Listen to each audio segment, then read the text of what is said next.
Hello, my name is Mark Gibson, and you're listening to the podcast version of the Teagasc Signpost Series, a weekly webinar that promotes and examines sustainability in Irish farming. Hello and good morning, and you're very welcome to today's Signpost webinar. We hope you're keeping safe and well wherever you're joining us from this morning. This week, over 200 scientists, advisors, farmers and representatives from the agri-food industry and the public sector gathered in County Wexford to hear the latest on water catchment science. The international conference, which was organised by the Teagasc Agricultural Catchments Programme, looked at 11 themes ranging from soil fertility to water policy. And we're delighted to welcome one of the speakers at that conference, Professor Patrick Drohan, who is a world-leading scientist in catchment management from Penn State University in the United States.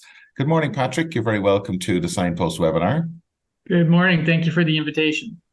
You're very, very welcome. We're delighted to have you here this morning. And Pat Murphy, good morning to you. Good morning. Pat, you're going to help us with some questions later on. Yeah. So Patrick, you're in Ireland for the week, or maybe a little bit more. Could you tell us a little bit about the work that you're doing in Penn State University and what brings you to Ireland in terms of your international work? So I've been running a study abroad course through various places I've worked since 2001 that looks at the coevolution of land ownership, agriculture, and soil management, land use management. So Patrick, we'll hand over to you and we will chat to you at the end of your presentation. All right, thank you very much.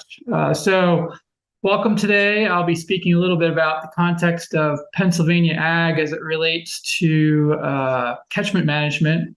You're looking here at a picture of our Chesapeake Bay watershed, which is the primary watershed that most of our sub-watersheds in Pennsylvania feed into, our largest being the Susquehanna River Basin. This is an example of a typical landscape you would see in Pennsylvania in the Ridge and Valley Physiographic Province, which is where most of the Susquehanna River Basin feeds into the Chesapeake Bay. And you can see the scale of agriculture is not that unsimilar to what you see in Ireland.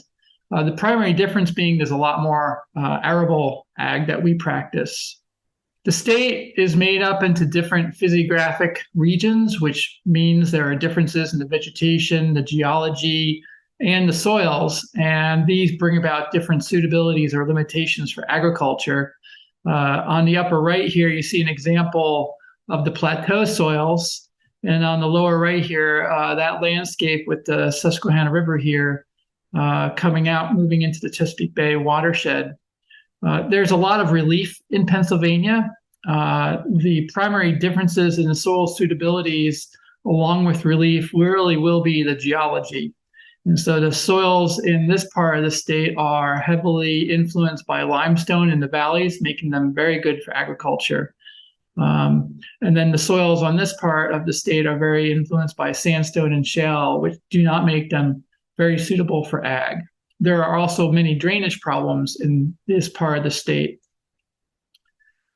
Looking from the air again, you see an example of that valley and ridge province with the ag confined down here in the valleys and the ridges being comprised largely of forested areas managed by the state. These are important watershed recharge zones and are actually protected under state ownership now. And there you really get an idea of how flat that plateau is. It's really a pool table or billiard table incised by river systems. Not much ag goes on up here. There are some small areas, though, that would be typically in some type of pasture or mainly small row crop. The state has been influenced by glaciation at different times, and that glaciation moved in from the northeast and the northwest and really reached the extents you see here in these colors. Some materials washed out further down. This is the Susquehanna River moving down into the bay. You would have the Delaware River over here. So where you have glaciation, you have a situation like Ireland where it can become a very unpredictable landscape in terms of the drainage or the soils and their suitability for ag. It really depends on the behavior of that glacier when it was moving in or melting away, or the effect that glacier had on creating a poor drainage condition. This is a very interesting figure that shows the differences one will see in the climate And you have two numbers here depicted. The lower number is the growing degree days, and the upper number is the moisture surplus. And this shows two important concepts here. As you move really from the north central to the southeast, you see the effect of soils getting drier, but the growing season getting longer. And this will be an important factor to remember as we talk about agriculture and differences in yield and profit. This map shows the distribution of the forested areas in the greenish colors and the agricultural areas in the yellow. And the yellow color here really is your hay areas. You do not see a lot of row crop at this scale. The row crop would be a brownish color, but all of this yellow would be some type of hay or pasture type of system. So quite extensive agricultural system, heavily relying on hay or pasture. These are a set of figures that give you an idea of where the types of ag are in the state. And this one in the lower right will be consistent between the two slides. And that gives you an idea of the farms that are making the most money. And then by looking at these other figures, you can get an idea of what types of ag might be driving that. And a question to think about throughout this discussion is that the type of ag, or is it that fact that that climate was very suitable in this southeastern part of that state? And that just brings a perfect convergence of lots of different types of ag in that area. So you can see where a lot of our beef cattle is concentrated, broilers, swine, horse, and then we move on to the next one. Our field crops are really distributed throughout the state. You can see here we have quite a lot of mushroom production in the state, but it's confined really indoors in the southeastern part. Vegetable farms, again, scattered throughout the southeast, some in the western part of the state, quite a few around Center County here. This is where the main university is, so a heavy concentration of population there to support. You're seeing more and more vegetable farms in the state move in, and actually several of those are transitioning from dairy into vegetable. And that's partly because of the cost of moving a lot of our vegetable crops from the west coast of the United States. And then our greenhouse and nursery operations really are centered on our major population centers. So this concentration here is really feeding the Pittsburgh area. This is a demographic that shows the concentration of population in the state. And so the higher the peak, or the more orange the color, the more people. And so that Susquehanna River Basin watershed really is in this part of the state, feeding the Chesapeake Bay in this direction. This would be the Delaware River Basin over here, and that does not drain into the Chesapeake Bay watershed. This is the effect of Philadelphia. This is Pittsburgh. This would be Scranton, Wilkes-Barre. And then there's several major cities down through the Ridge and Valley and Piedmont in here. And this is the State College area where Penn State is. These are the major watersheds in the state. So we have the Delaware and the Susquehanna. So these waters flow into the Delaware River. This would be New Jersey over here. Susquehanna River Basin from New York above through Pennsylvania feeds into Chesapeake Bay, along with the Potomac River drainage, and then this area of the Elk and Northeast watershed. The Ohio River Basin here feeds into the Ohio River, and then the Great Lakes Basin feeds into New York State, or known as the Genesee watershed. And again, thinking about this effect of population on these areas, you see a lot of influence on water quality where you have large population centers. So the Ohio River Basin over here is heavily influenced by Pittsburgh. And then the effect of Philadelphia over here heavily influences the Delaware River Basin. So agriculture in Pennsylvania is comprised of about 52,000 farms across 7.3 million acres, and is valued at about $84 billion, providing about 280,000 jobs and about $10.9 billion in earnings. To just give you some brief stats here, typical farm size of 139 acres. We have about 7.3 million acres in production, large amounts of this in chicken and broilers now over time, as the poultry industry has really taken a foothold in this area and Delaware. We're seeing lots of milk production in the state. That's one of our primary areas. Quite a bit of cattle production now. And to feed that animal ag operation, we see lots of corn production with a high value. But we also have a lot of corn also moving towards other commodities such as ethanol production. Soybeans are another primary product we use for feed production, quite a lot of hay production and hay silage for that support of that animal agricultural industry. And then, believe it or not, mushrooms are a very large crop in the state too. I'll show that in a second here. Historically, Pennsylvania had a lot of fruit production early on and still does, but a lot of it's really focused in the south central part of the state in Adams County. And like I said, you're starting to see more of the vegetable crop production start to take off. Here you see the sheer quantity of the mushrooms produced. Mushrooms have for a long time been a primary product of Pennsylvania, providing an enormous amount of money to the state in the millions and millions of dollars. So more on the landscapes that we're going to be talking about in the watershed today. Again, another example here along the Susquehanna River of a typical small operation supplying mainly grain, soybean, and corn for a dairy operation. Here you see an example of a field in some conservation tillage type of situation after harvesting. In the background, you see some poultry barns. Conservation practice here with a grass waterway and a combined buffer strip moving into a riparian zone. Here you see a farmer from the Chesapeake Bay watershed walking along a floodplain that would feed through this riparian buffer, and it's been recently planted with trees to protect it. Notice that the floodplain is actually quite flat. This is a very common feature of a lot of floodplains, feeding lowland areas near agricultural operations.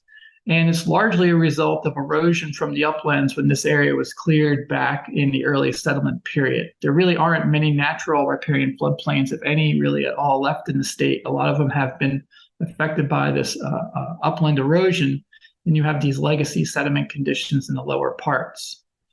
The upper ridges in the Ridge and Valley province, where most of the Susquehanna River Basin feeds into the Chesapeake Bay, are, like I said, protected by forested areas and harbor a lot of the waters that feed into the bay.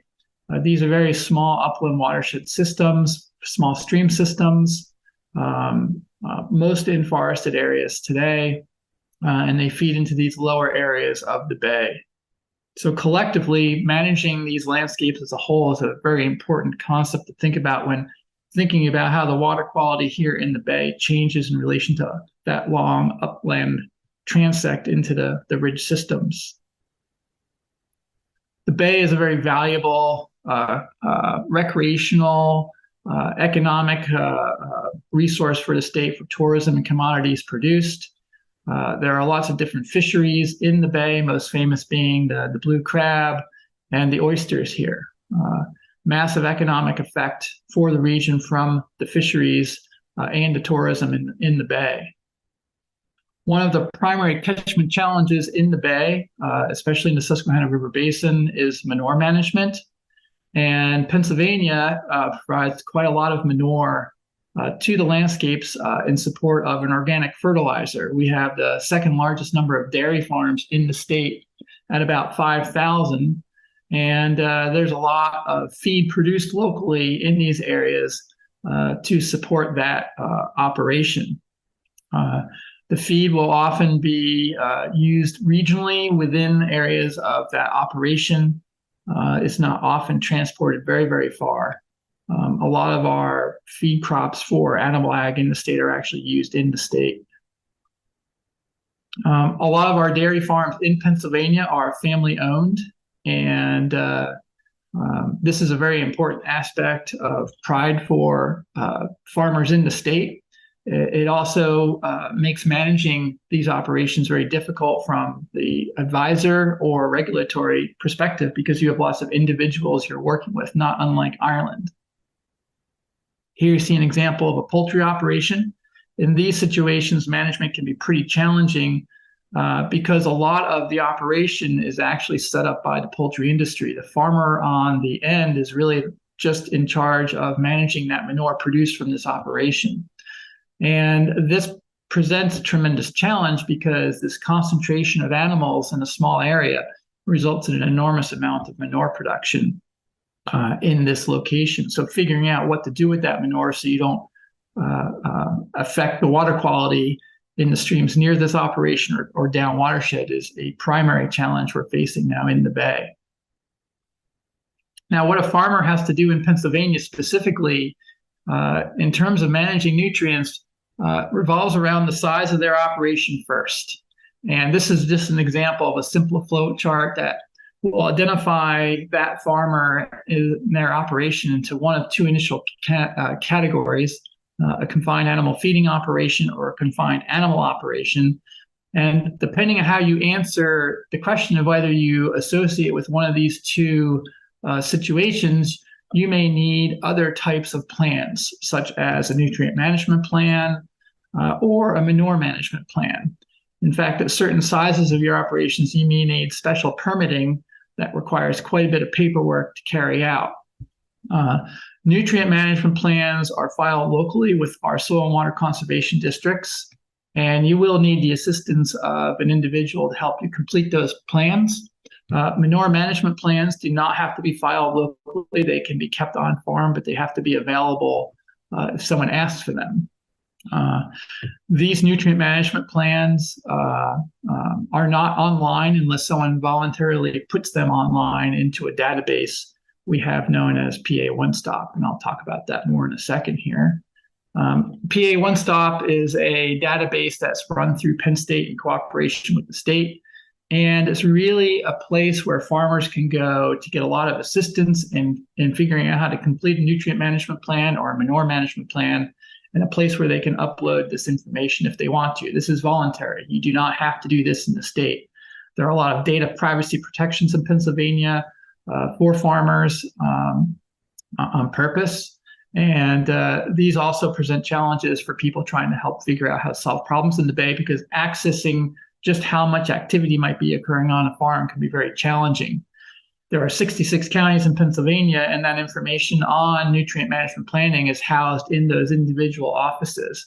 You literally have to go to an office, ask to see the folder with that information to see what might be happening on one farm. One of the other major challenges in our catchments has been climate change, and this is an example of recent flooding in Annapolis. This flooding is becoming more and more common as storm intensity increases. And how we manage this storm intensity change over time in relation to movement of soils and the materials carried in water along with those sediments becomes a real challenge. So we're seeing problems with storm runoff like you are in Ireland, and figuring out how to deal with that storm runoff locally is becoming quite a challenge.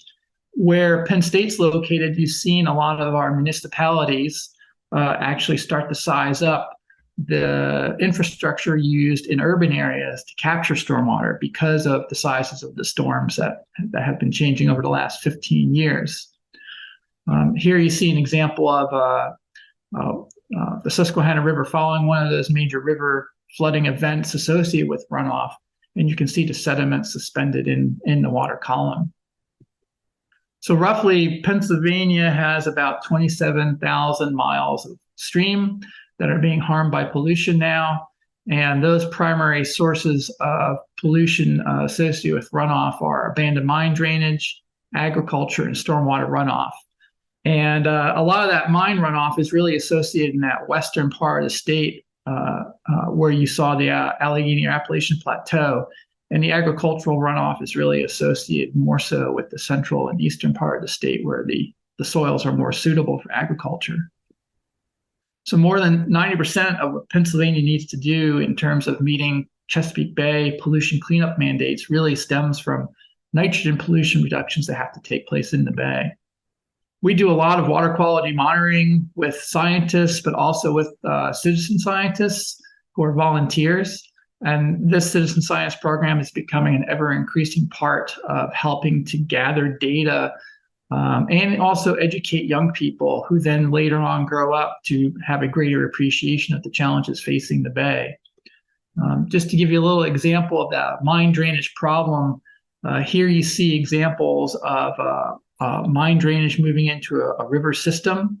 And what you see here is really sediment laden with iron oxides that have come from the mine waters. Those mine waters have a lot of iron in them in a reduced form. And when that water interacts with the more oxygenated environment, when it comes out of the mine to the river system, that iron changes form and you actually get a pigment like you would see in paint, iron oxide. That's the orange color here.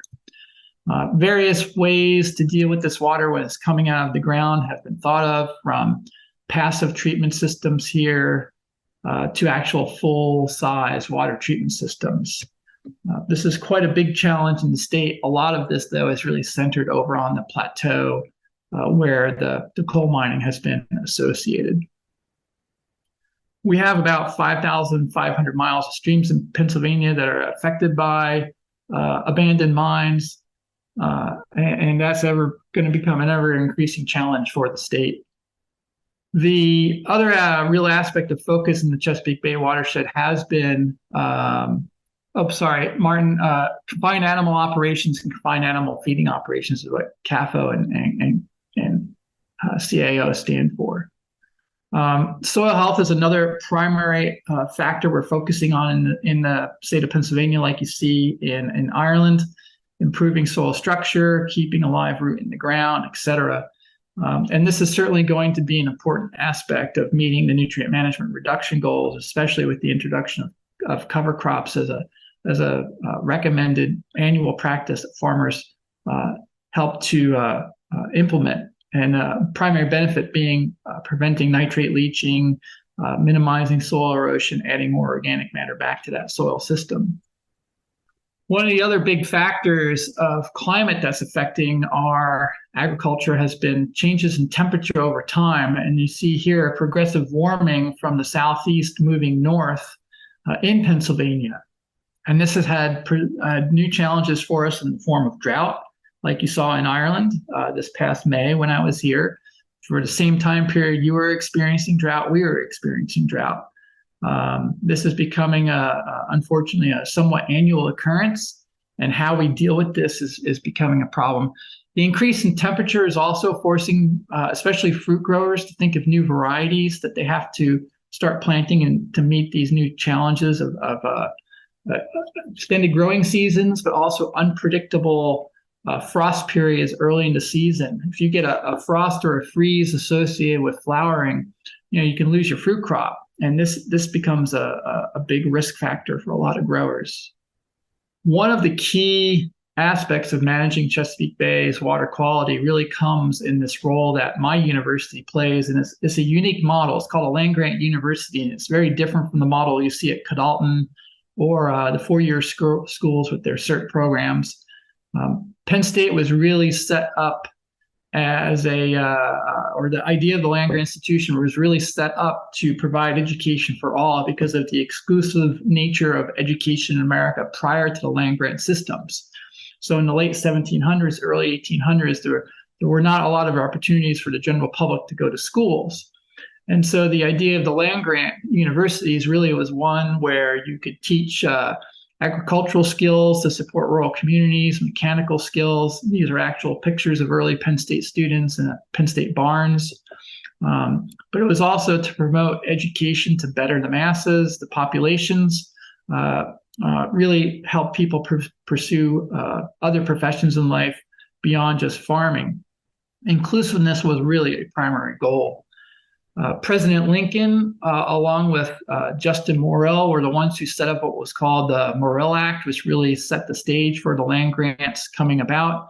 And these schools in America today have to have agricultural and engineering programs, along with an officer training program for the military that we call ROTC here. Penn State was initially founded there with that one building on a hill in the middle of nowhere. They literally just chose the middle of the state, and it was an agricultural field. It was 1855, it was the Farmers High School, and in 1863, it was actually named a land grant. In 1953, it became a university. We do not get a lot of money from the state. We only get about 9% of our actual operating budget from the state. And Penn State itself, where I work, is not just University Park. We have this collection of campuses around the entire state. So over time, that land grant mission changed, and we really tried to incorporate different parts of the country. Following the Civil War, there was a second Morrill Act that brought in the Confederate states.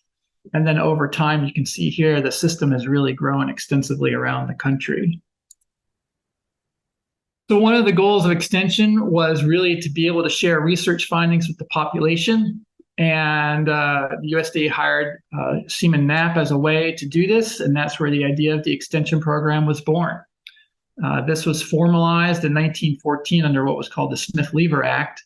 And it really set up this partnership with the land-grant universities and focused largely on helping the rural population, focusing heavily on agricultural issues. Now, one of the things you have to remember is that at this time in the United States, 50% of that population lived in rural areas, and 30% of the workforce was simply engaged in farming. Today in our College of Ag, the demographics are very different, with about 70% of our students not even coming from an agricultural background, but rather an urban suburban background.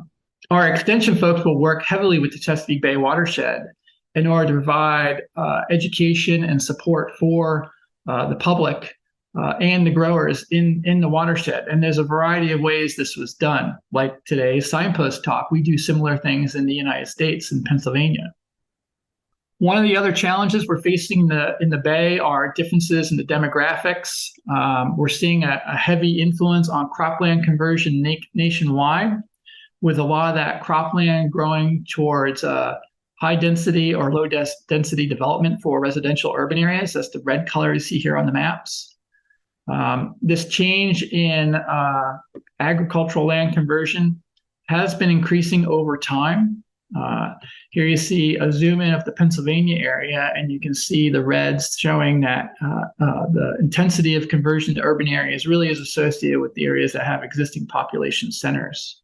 This gives you an idea of where farms are distributed throughout the state. And one theme I want you to keep in mind here is this issue of the warming climate and the better soils. If we look at changes in agriculture across the state and the value of that ag over time, we're seeing, like you are in Ireland, that the number of farms is going down, and to some degree we see loss of acreage in farmland, but the size of farms is going up, and the value of those farms is going up, and how much people are making from those farms. The trend of decreasing farm size mimics what you see nationwide. So see that trend mimic nationwide. In total, the number of benefits that the United States and Pennsylvania are still gaining from agriculture mimics what you see here, with large proportion of direct and indirect jobs supported, massive amount of money coming from agriculture, and a lot of that income from this farming economy really centered on helping further the economy of the state as a whole. So Pennsylvania as a whole is heavily dependent upon ag as a primary economy, just like Ireland is. Most of your farms with a net profit are, again, in the southeastern part of the state. And again, think about this in terms of that climate.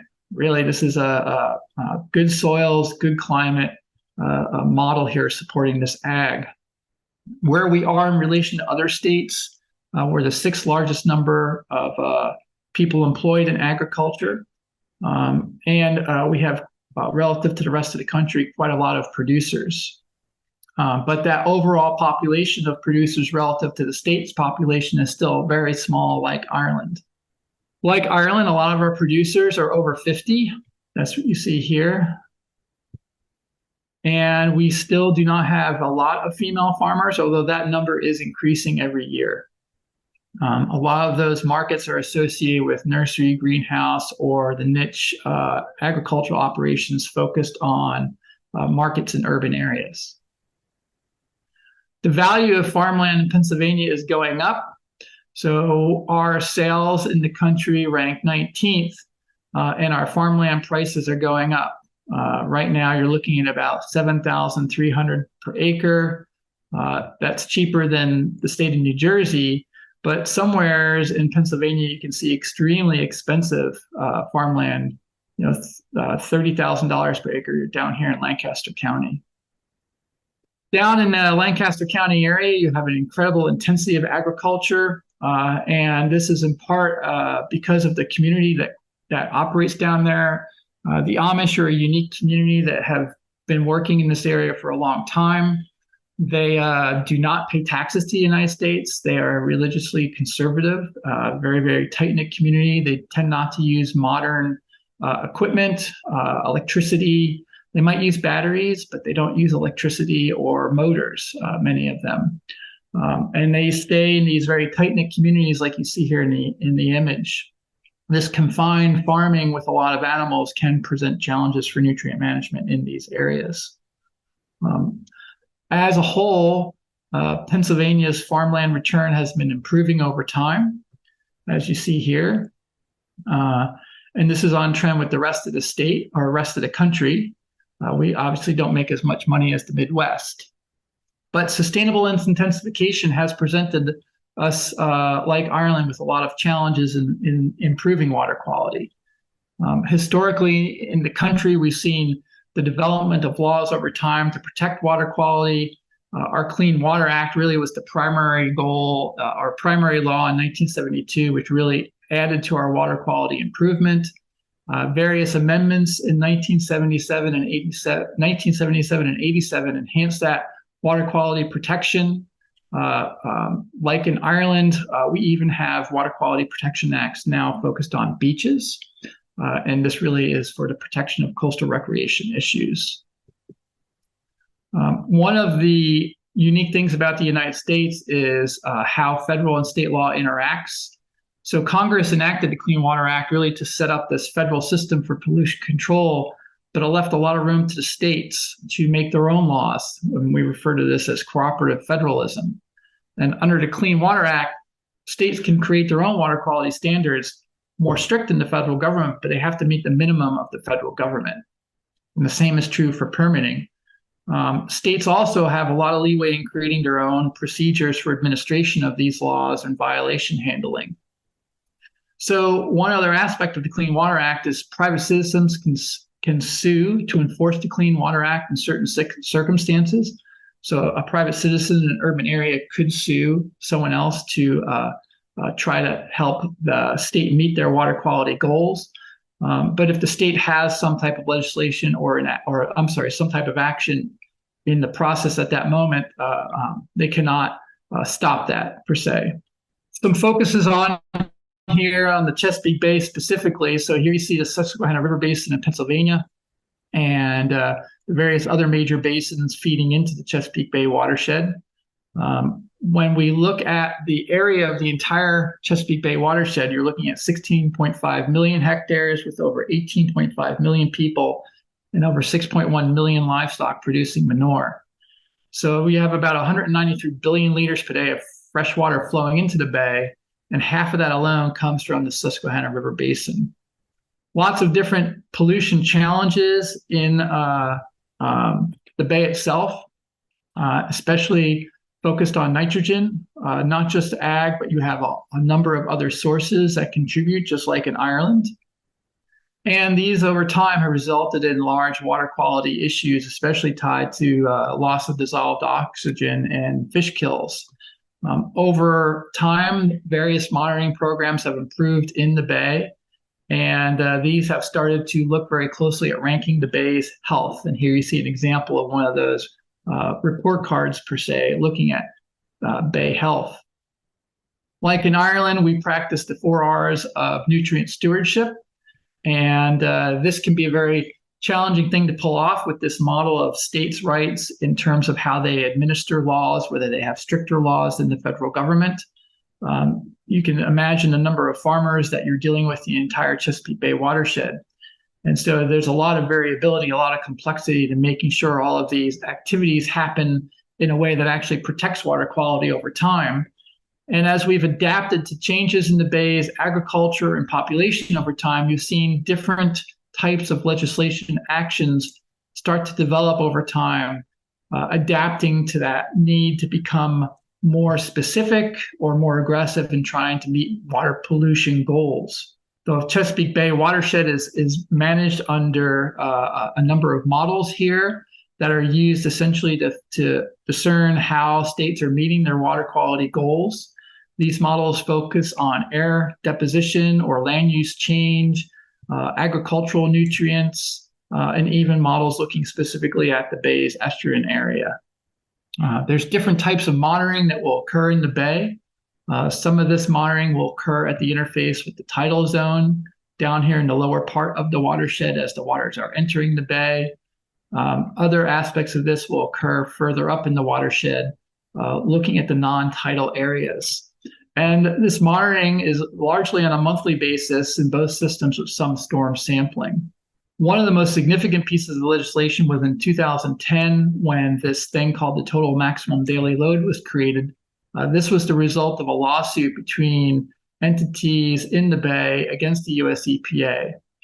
This total maximum daily load limit was added to the Clean Water Act as a provision, which really gives an amount of pollutant that has to be met now. The different states within the bay have to develop their plans and goals for meeting these TMD limits by 2025, and EPA committed as part of this lawsuit to holding them accountable or actually coming up with consequences if these were not met. Together, this is called the Chesapeake Bay or Chesapeake Clean Water Blueprint. Now, over time, as we've tried to meet these milestones, we've seen some successes, but recently, perhaps with climate change, sustainable intensification, we've seen some declines in our goals being met and cleaning up the bay. And one of the questions comes from what's going to happen if we don't meet this 2025 goal. And so as the model is being evaluated over time, one of the ways that the Chesapeake Bay is managed is through assessing what the states are doing to meet their water quality improvements. And so reduction in nutrients really come from installation of best management practices and then inspecting those practices, making sure they're functioning. The total loads that are calculated in the bay are essentially accounted against these BMPs to see where the net balance lies. And one of the challenges comes from all of the states within the bay having a number of different ways of these BMPs being installed or verified. Some are installed or some are verified on the ground, some are verified remotely. It's just a very, very complicated process. In the end, we really only have 1.5 years left to implement the Bay's goals. And if you look at the report cards here in terms of how we're doing, the different states like Maryland, Pennsylvania, Virginia, you see a lot of red here. You know, the red means that the projected loads are more than 25% off the target pollution. And so that's a really insurmountable challenge that we face. And one of the key questions that people are starting to have is, how well is this Bay model working? And farmers are asking these questions. We've been paying attention to what's been going on in Europe here and the response, especially of countries like Ireland, to how they might deal with some of the climate change mandates coming out of COP26. And we start to see effects of our Supreme Court changing what we can do to protect the water quality in the United States. And again, more questions keep rising. And people are really starting to wonder what will be the consequence of us not meeting these 2025 mandates for the TMDL. We're basically out of time. And so could Pennsylvania be sued? In this case, you know, at the end, we wouldn't really be helping farmers or the citizens. We'd just be making a lot of lawyers wealthier. This money maybe could go towards new solutions that are used in the field. The United States is very into suing people. And you can see here the amount of money we spend on lawsuits is phenomenal. We have a very powerful group within the Chesapeake Bay watershed that is really focused on changing perspectives on how we address this problem now. And I think when you face and having to make these changes, all this red shows just all of the impaired streams we have in Pennsylvania, not just the Susquehanna River Basin. This is a really phenomenal problem. When we start looking at the entities that manage the watershed, the most powerful group is what's called the Chesapeake Bay Commission. And they recently came out with a piece that really focused on pointing out that the funding needed to meet the watershed reduction pollutants, our goals for watershed pollutant reduction, are really underfunded. And there needs to be a way that money can be generated to improve this. And they've come up with this solution of taxing water withdrawals. Now, one aspect of this that, if you step back and think about the big picture, taxing water use is one way to go about doing that. Farmer education is one way to go about doing this. Maybe taxing food to raise money for cleaning up the bay is one way to do about this. But the norms we use in agriculture every day are unique to who we are as people. It's our culture, our religion. We farm the way maybe our parents farmed. We farm maybe the way we were taught at Cadalton College. But clearly, whether you're in Ireland or the United States, the challenges we face with water quality are so complex, maybe we can become paralyzed by indecision. And one of the things I've been thinking very strongly about recently is have we gone too far in the complexity? How do we make it even easier to solve this problem? And that's primary reason why I keep coming back over here, is because coming to Ireland gives me these new ideas that I can take back to Pennsylvania, because we don't think like the European Union or Ireland. The federal government might be akin to the European Union, and the state of Pennsylvania might be akin to Ireland. But the way you govern and what you're allowed to do in terms of your laws is very different from America. So that just gives you a little bit of an oversight into the issues here. I can answer some questions now. I know I went a little bit long here, but I thank you for the invitation. Thanks, Patrick. No, I really enjoyed your presentation, and lovely shots of the beautiful Pennsylvania.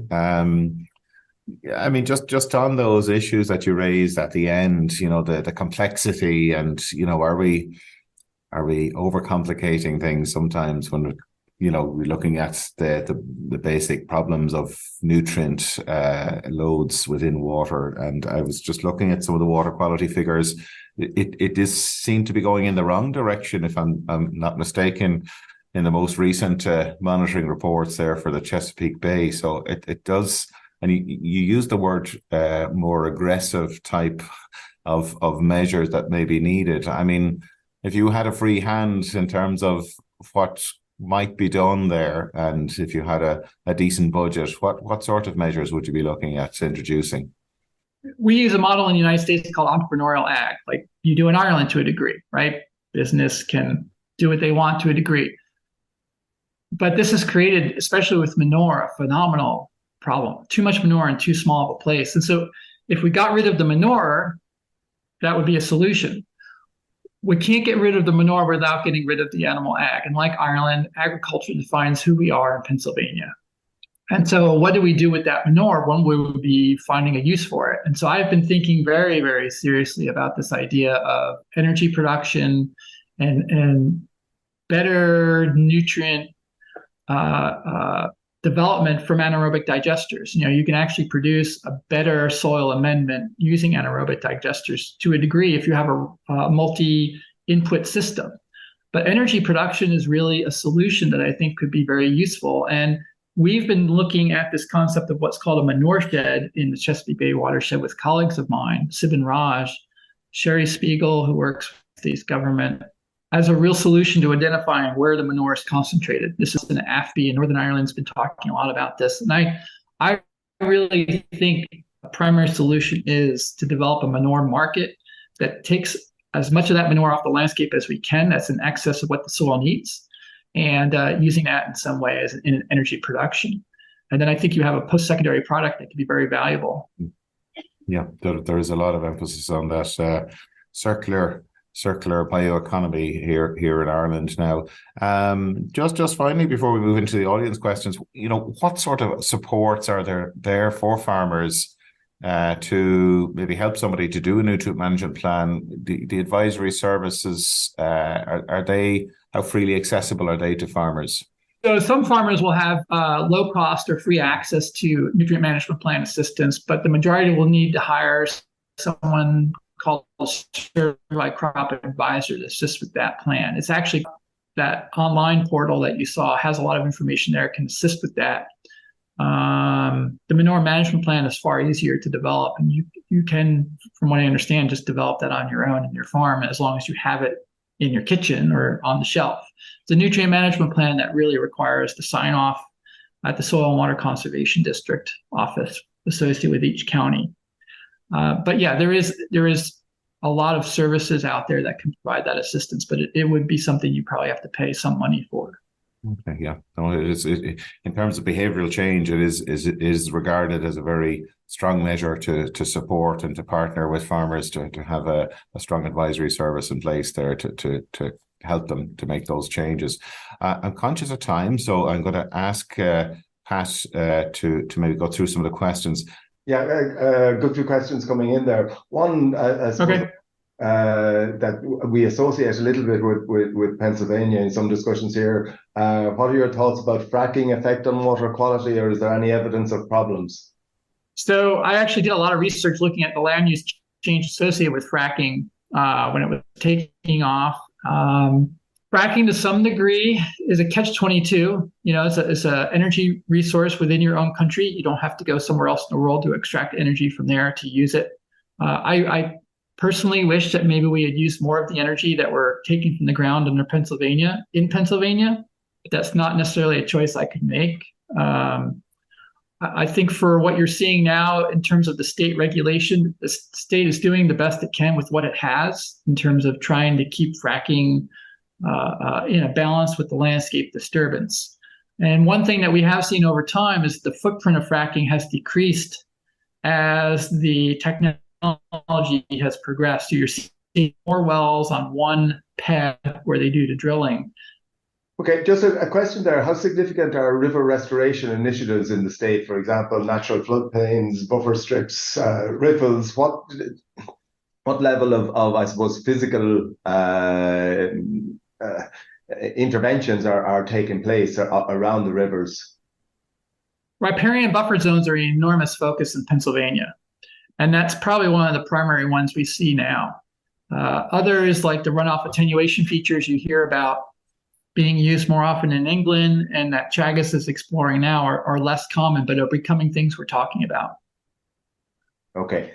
Just a question in terms of two things around organics. One is soil organic matter trends, and is that something that's focused on in terms of soil management? And a question in relation to the degree of organic farming in the area. Organic farming is becoming much more common because there's a higher return you can earn from that. You're seeing with the more adoption of no-till farming, for instance, what you're seeing elsewhere in the world with less organic carbon at depth, more.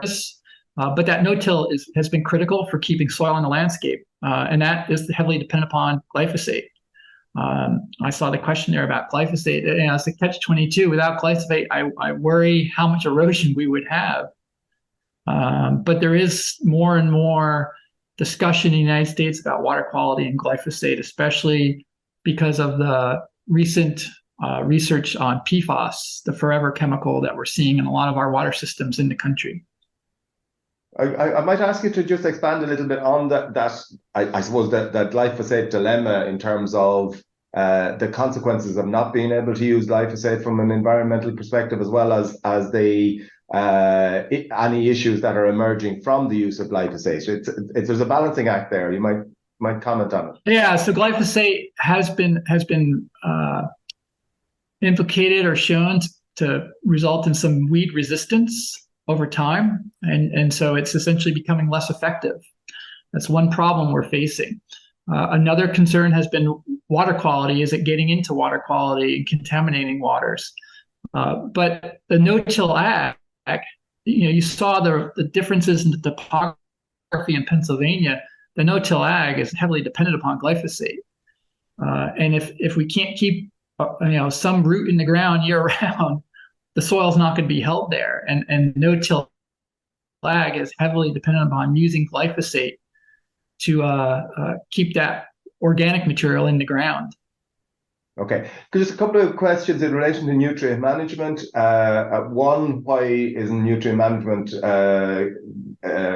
made compulsory from all farmers? And then just a quick explanation of the potential difference between a nutrient management plan and a manure management plan.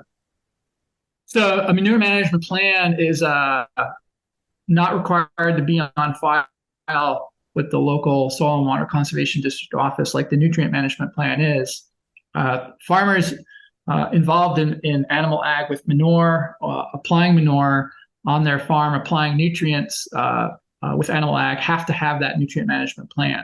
That is required. So all farmers involved in that type of ag have to have it. Okay, and I suppose a question there, maybe tongue in cheek a little bit. Should we become more litigious in Ireland in terms of trying to manage our environmental objectives? I think a lawsuit has its place where someone has exhausted all other options. I do not think we've exhausted all other options. I am really into understanding myself, why I don't change my behavior sometimes. And I am really interested in thinking more about this in terms of agriculture. You have a farmer who's also a landowner. That landowner sits on a lot of wealth in that land. And some landowners lease a lot of land because they don't have a lot of land. So there's different degrees of economic security that even what you would call a farmer has. And then if you place all these requirements on top of them in terms of meeting regulations for environmental quality, it can become overwhelming. Yeah. So a lot of what I'm thinking about lately is trying to spread the need to change what we're doing more across society as a whole. And maybe to some degree, taking farmers out of the equation, like with the manure issue and the bioreactors and the energy production. If we're going to allow the invisible hand of Adam Smith to wave its way and for business to do what it does, you have to accept the fact there might be imbalances that develop. Well, how do we get that system back in balance? Maybe this is where government can step in and find a solution like energy production from manure as a way to help meet that goal. Because if that culture values agriculture as central to who it is and its economy, you can't just take it away, right? That's what the effect of overregulation might have. Okay. Then you destroy the people. Patrick, we're just coming up on time, unfortunately, and I get the feeling we're only warming up in our conversation here now. And I think you're right. I think that we do need to look at that enabling environment for farmers and for industry. And I think where you have complex systems, you do need a more systems approach to support that change. So Patrick, thank you so much for joining us today. And I hope you're getting to enjoy Ireland and that you're not rushing back to Pennsylvania too soon. And I'm sure we'll have you over again. I believe you're a frequent visitor to Ireland anyway, so we look forward to having you again, maybe at some point in the future. So until for today, Patrick, thank you so much for joining us. Pat, thanks for helping out with questions. And I want to say a special thank you to Michelle Lavelle, who is working in the background here on the technical side, and to Vaughan Maher, who is on our production team. Next week, we'll be joined by Catherine Finney, who is a project manager with the Irish Breeding Curlew EIP. And Catherine will be talking about the Irish Breeding Curlew EIP and the impact that's having on curlew population. So until next week, we hope you have a nice weekend and stay safe. Thanks very much. You've been listening to the podcast version of the Teagasc Signpost Series, the weekly webinar that promotes and examines sustainability in Irish farming. Don't forget to join us live every Friday morning for our latest webinar. For more, visit teagasc.ie. And you can also rate, review, and subscribe to the Signpost Series on Apple Podcasts, Spotify, or wherever you get your podcasts from. I'm Mark Gibson, and thanks for listening.